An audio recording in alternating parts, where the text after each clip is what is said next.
La vérité, c'est quelque chose, c'est la vérité. Pesach Sheni, Il y a ta Bishmaï, on se trouve ce soir, Pesach Sheni. Allez, Rabbi Habib, vous êtes au podium. Le Siyat Bishmaï, ce soir, on est Pesach Sheni. On va commencer la sphira de Hod. On va commencer la sphira de Hod. Et comme tu as dit, Hod, c'est la sphira de notre génération. La sphira de notre génération, c'est Netzach et Hod. Ça veut dire quoi? Tu as dit quelque chose de très vrai. Il y a quelqu'un qui est rentré chez le rabbi une fois et qui a entendu que le rabbi parlait de Pesach Sheni, Pesach Sheni. Il n'y a rien qui est perdu.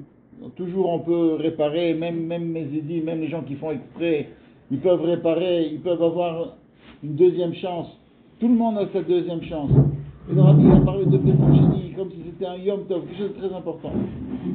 Et lui, ça ne l'a pas plu. Il est venu voir le rabbi, il lui a dit, mais qu'est-ce que tu fais une fête de Yom Tov, de gens qui sont rachats, de gens qui sont pas bien, des gens qui ont manqué Pesach Rishon. Comment tu peux faire un tralalam, ça veut dire un grand trasque, si tu veux, un grand bruit, une grosse affaire de Pesach Sheni? C'est quoi de Pesach Sheni? C'est des gens qui sont tamés, qui sont impurs. De ça tu fais une affaire. Le rabbi il a regardé comme ça, il lui a dit quoi? Pesach Sheni? Ah, c'est une vraie histoire? Oui. Pesach Sheni, il a dit c'est la fête des tzadikim. C'est la fête des gens qui viennent et qui ont fait tchouva. Il n'est pas tzadikim. D'accord? C'est les gens qui se sont attrapés, qui ont fait tchouva. Ça c'est la fête. Ils sont rattrapés. Qui sont rattrapés. Ils ont fait tchouva. C'est la fête de faire le tchouva. Alors il n'y a plus rien à dire. Il y avait une fois comme ça, quelqu'un qui était rentré chez le rabbi, il lui a dit, je comprends pas, hein, comment il y a marqué que les Réchaïm, que les Réchaïm, les Réchaïm ça veut dire les mécréants. Melei mitzvot karimon. Melei mitzvot. Comment on peut dire ça? Rachat, il est plein de mitzvot. Rachat est plein de mitzvot. Le rabbi a dit exactement le contraire. Il a dit, moi ce que je comprends, c'est que s'ils sont pleins de mitzvot, comment on peut les appeler Réchaïm? Ça je comprends. S'ils sont pleins de mitzvot, comment on peut les appeler des Réchaïm? Ils sont pleins de mitzvot. C'est-à-dire que le rabbi, chaque fois, il regardait le positif. Et j'ai dit, le tafkid, le rôle de notre génération, c'est Netzach et Hod. On sait, Bechlal, que Rabbi Akiva, quand il y a eu ces 24 000 élèves, alors c'était des tikkunim, ces 24 000, c'était des neshamot. C'est tout un tikkun, ces 24 000 élèves. Les 24 000, d'après le Torah Kasod, c'était les 24 000 Keneged, 24 000, les premiers 24 000 où on trouve, c'était Achei, les frères de Dina. Ils sont venus, ils ont tué à Shrem, ils ont tué 24 000 personnes. Ah ouais, c'était 24 000 personnes. 24 000 personnes. Et après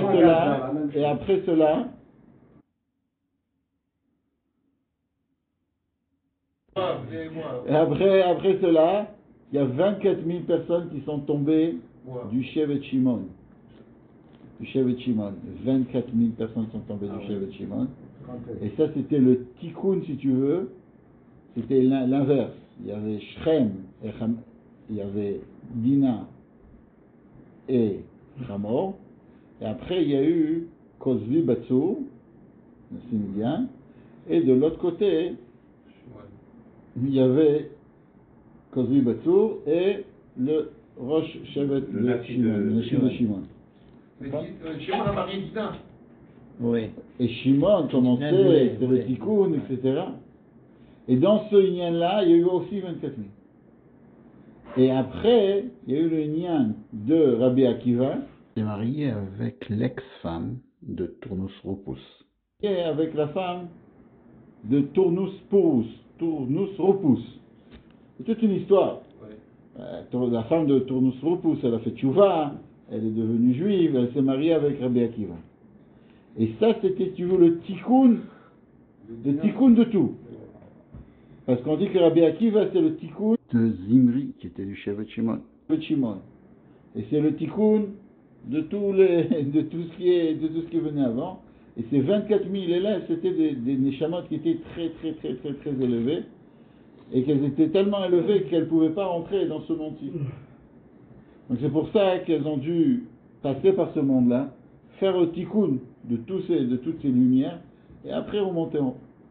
Mais Rabbi Akiva, après tous ces tikkunim, quand il a vu que, en fait, il aurait dû se dire, ça y est, stop, ça y est, j'arrête. Ça y est, j'ai pas réussi. Non, ça marche pas. D'accord, ça marche pas. 24 000 personnes sont islam. Qu'est-ce qu'il a fait? Il a pris Rabbi Meir. Et il a pris 5 Talmidim. Et le dernier des Talmidim, le premier c'est Rabbi Meir. Le dernier des Talmidim, c'était Rabbi Shimon Bar Yochai. Et ces 5 Talmidim, chacun, c'est marqué dans les Kitvei Ari, que chacun est contre une autre sphira. Le premier, c'est Rabbi Meir, c'est Keneged HaChesed. C'est pour ça qu'on a fêté Rabbi Meir, on a fêté le Yortzeit de Rabbi Meir, même si le Yortzeit, c'est pas important. Le Inyan, il était qu'à l'époque, qu'est-ce qu'ils faisaient? Quand ils allaient monter vers voir Rabbi Shimon Bar Yochai, ils passaient en bas par Tveria, ils venaient de Jérusalem, ils venaient de loin. C'est tout un Inyan de venir à Rabbi Shimon, c'était pas en prendre du son arrive, d'accord? C'était tout un travail. Ils passaient par Tveria, ils arrivaient là-bas le Tedvav. Et là-bas, ils étaient avec Rabbi Meir. Et après, ils montaient jusqu'à ce qu'ils montaient le Gashmiut. Ils montaient la montagne. D'accord? Matériellement, ils arrivaient jusqu'au sommet, ils arrivaient jusqu'à Méron, et là-bas, ils restaient. Et il y avait un or comme ça, le 5e jour, donc le Sphira, dans la Sphira de Hod. Le 5e jour de Hod, c'est Hod Shebaot. Alors il faut savoir, Chesed, il y a Chesed, Gvura, Tiferet, Netzach, Hod. Chesed, Gvura, Tiferet, Netzach, Hod, ça c'est toutes les midot au fait. Parce qu'après, qu'est-ce qu'il y a? Il y a Yesod, le Rabbi explique que Yesod, et le Malchut, c'est une Itkalelu des midot qui viennent avant. Donc en fait, les Chesed, Gvura, Tiferet, Netzach, Hod, c'est toutes les midot qu'il y a, et contre chacun de ces midot-là, Rabbi Akiva, il avait un élève. Et le premier, c'est Rabbi Meir. Alors pourquoi j'ai dit que le lien de notre génération, c'est Nishken Farfan, c'est le lien de notre génération, c'est le Chesed de Hod. Quel rapport? Pourquoi d'après notre génération? Dans le mot Hod, il y a plusieurs explications. Hod, ça veut dire Hod ve'adar. Hod ve'adar. Pana Hodo, Pana Zivo, Pana Adaro. C'est la lumière. D'accord? C'est une darga, une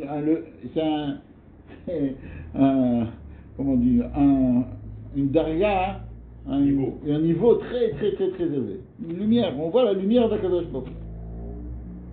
Hod aussi, ça veut dire beauté. Hod, voilà. Et Hod, ça vient du Milshon Hoda. Hoda, on accepte. Des fois, on peut accepter parce qu'on comprend la chose. Par exemple, tu sais qu'il y a quelqu'un qui t'a bien aidé, alors qu'est-ce que tu fais? Tu acceptes qu'il m'a bien aidé, je lui dis merci. Tu acceptes qu'il m'a aidé. C'est rare, mais ça peut arriver aussi.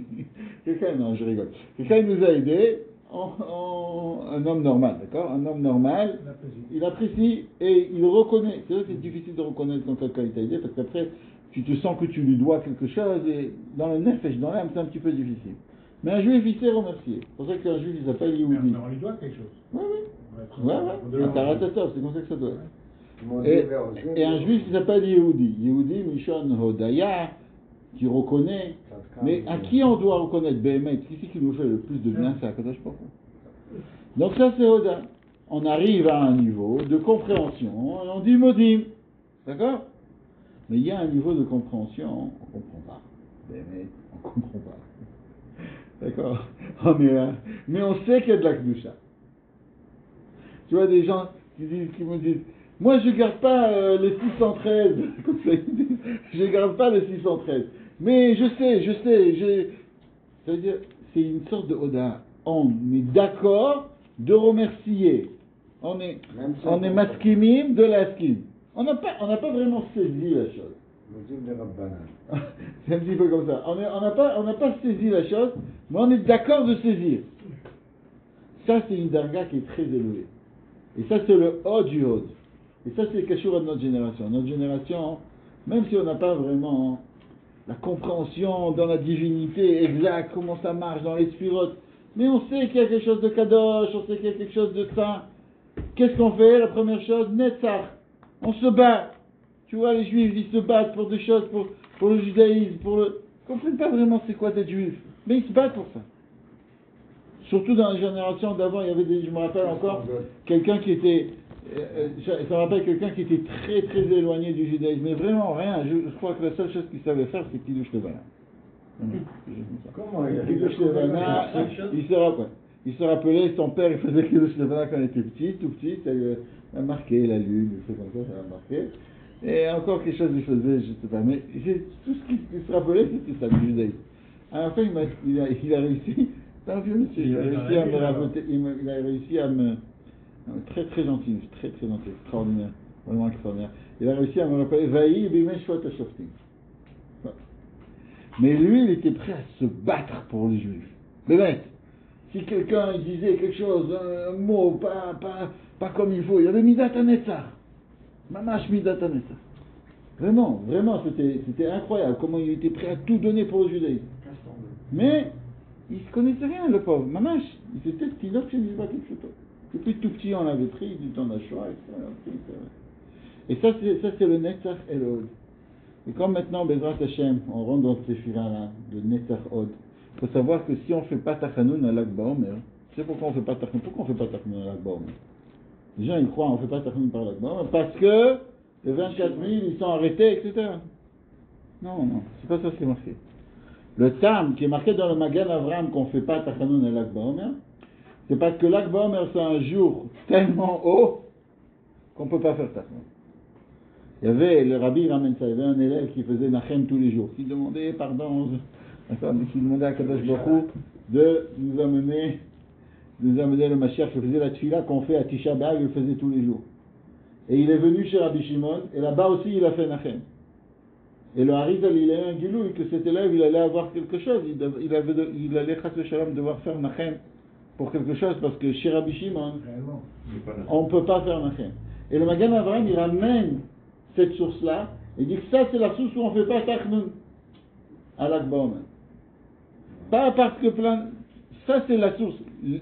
Le lien, pourquoi on ne fait pas Tachanoun? Ayen B, et tu regardes là-bas, c'est ça le lien. Ça veut dire que le niveau il est tellement un guilouille de Hot Shebaot. Ça c'est le guilouille de Hot Shebaot, c'est pour ça qu'on ne peut pas faire Tachanoun. C'est quoi la Nekuda de Pesach Sheni? Ça je vais terminer par ça. Ça c'est le Ravi, il explique. C'est quoi la Nekuda, le point du Pesach Sheni?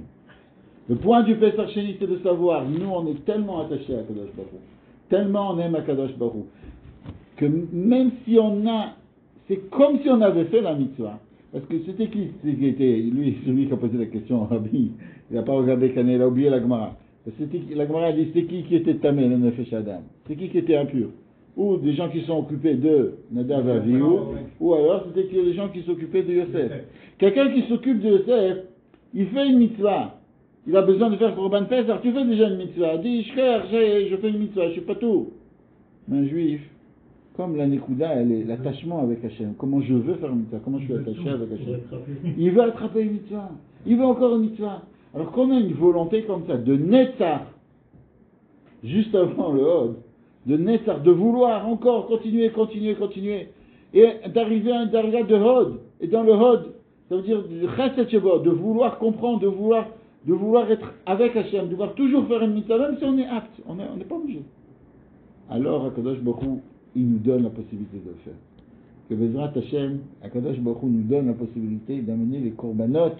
Comme le Rabbi, il a dit ça Pesach Sheni. Qu'il faut demander à Hachem qu'il nous donne la possibilité d'amener tous les korbanot qui ont rapport au jour. Et comme de eux-mêmes, ils ont crié, ils ont dit, Ad Matai, on veut faire la mitzvah de Pesach Sheni, chaque juif, il doit prier et demander, on veut absolument amener les korbanot avec la venue du Mashiach. Amen.